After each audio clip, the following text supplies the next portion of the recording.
Billy Marcus built Dogecoin in about 3 hours. Most of that time, by his own account, was spent picking a font. He went with Comic Sans. He launched it in December 2013 as a deliberate joke, a parody of a crypto industry that had completely lost the plot. Then he sold all of his coins for the price of a used Honda Civic and walked away. His co-founder, Jackson Palmer, eventually called the whole crypto industry a corrupt game propped up by greater fools and walked away, too. The coin they abandoned is still here, and in 2026, the infrastructure being built around it is more serious than anything the people who actually believed in this coin ever managed. Almost none of it was built by Elon Musk, who actually built it and what it's becoming. That's what this video is about. Alt narrate. Let's go.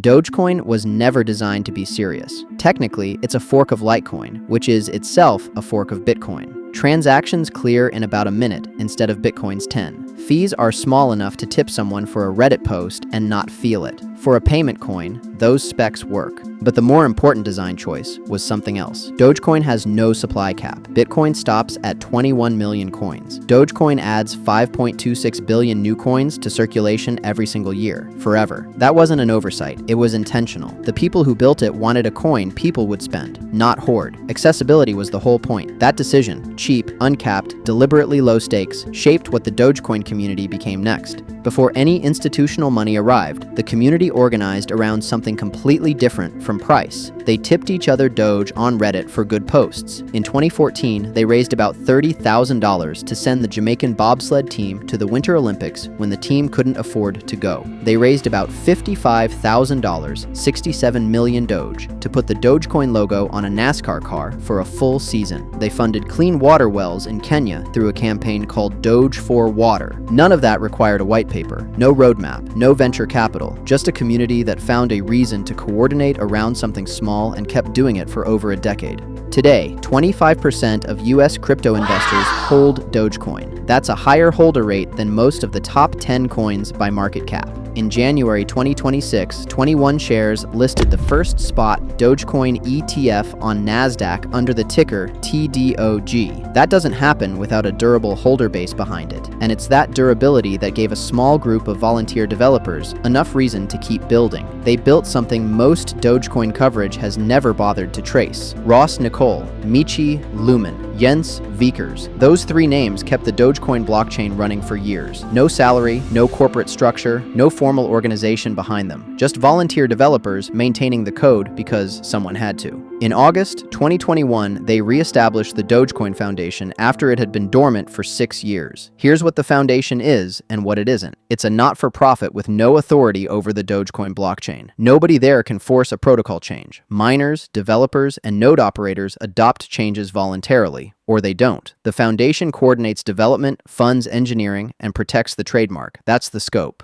Their first major hire was a software architect named Timothy Stebbing. He became the first full-time paid employee anywhere in the Dogecoin ecosystem. Stebbing wrote 2 documents that matter: the Dogecoin Manifesto and the Dogecoin Trail Map. Together, they laid out a concrete plan: Dogecoin as a working global payment system, not a speculative meme asset. He's been driving product and development strategy at the foundation since 2021. Then look at who else joined the advisory board: Vitalik Buterin, the founder of Ethereum, and Jared Birchall, Elon Musk's personal legal and financial advisor. Buterin brought technical credibility. Birchall formally connected the foundation to Musk's organization. But the foundation couldn't do everything. It's a nonprofit. No executive hires, no commercial contracts, no products at scale. So they built a separate company to handle all of that. They called it House of Doge. House of Doge is the official commercial arm of the Dogecoin Foundation. One mandate: turn Dogecoin into something people actually use to buy things. Stebbing took on the CTO role there in May 2025, while staying on the foundation board. Same person, both tables. In May 2026, they launched the beta of an app called Such. The idea is simple: pay with Dogecoin without touching a crypto exchange. No wallet management, no conversion steps, just pay.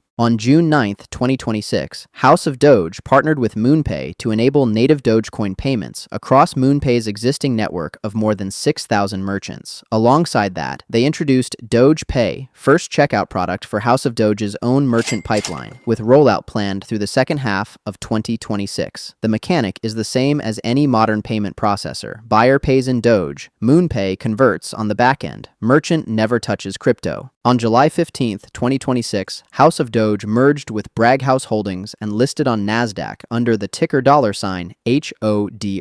The corporate arm of a coin built as a joke is now a publicly traded company. Beyond payments, House of Doge holds equity stakes in US Triestina Calcio, an Italian football club, and HC Sierre, a professional hockey team in Switzerland. Stadiums with paying crowds are ideal places to test payment infrastructure in front of people who are already spending money. But Dogecoin has never actually pumped on its own. Every single move has been driven by a Musk tweet. Musk is still the loudest variable in the Dogecoin story. He branded himself the Doge Father. Tesla accepts Doge as payment for merchandise and Cybertruck accessories. The company reinstated that policy in April 2026. The Department of Government Efficiency he ran in early 2025 went by the acronym Doge. When the Dogecoin logo briefly appeared on the government agency's website, the coin jumped 14%. In February 2026, he posted that SpaceX might put Doge on the moon next year. Then, on June 26th, X Money launched. Peer-to-peer fiat transfers, a USD wallet, 6% interest on deposits, a metal Visa card with 3% cashback, but no Dogecoin. What? But you can't do this to me.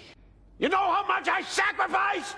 But don't worry, just look at the path he's walked. It says it all. He's publicly called himself the Doge Father. Tesla accepts Doge. His own private advisor sits on the foundation's board. Reversing those commitments isn't quiet. It happens in front of the retail investor audience that forms a big part of his vocal public support. That's a real cost, and X Money isn't done. Musk has stated that future versions plan to support Bitcoin, Ethereum, and Dogecoin. Every payment platform that has ever added crypto started with fiat infrastructure first. X has over 500 million monthly active users. If Dogecoin gets added as a tipping and payment option on X, it accesses a distribution channel that no payment startup could build from scratch, and it connects directly to what House of Doge's Such App and Doge Pay are already building toward. But the real problem? It's something else entirely. Dogecoin is going through an identity crisis right now. First up, Doge OS, a separate project from the team behind the MyDoge wallet, is building a smart contract layer on top of Dogecoin. Smart contracts let developers build financial applications that run on a blockchain with no bank or company in the middle. Think lending, trading, or automated savings that nobody controls. Doge OS raised $6.9 million from Polychain Capital to build it. And secondly, there's a proposal currently on GitHub to cut Dogecoin's block reward by 90%. Miners currently earn 10,000 Doge for every batch of transactions they process. This proposal cuts that to 1,000. The goal, make Dogecoin scarcer, give it a store of value argument. The problem, Dogecoin was deliberately designed to never be that. These two things look like they're building Dogecoin up, but in reality, they're drifting from what it was ever meant to be. A payment network works best when the coin is cheap and accessible. That's what Dogecoin was built to be. A smart contract platform means competing with Ethereum and Solana on developer tooling, liquidity, and ecosystem depth. Two platforms with years of head start.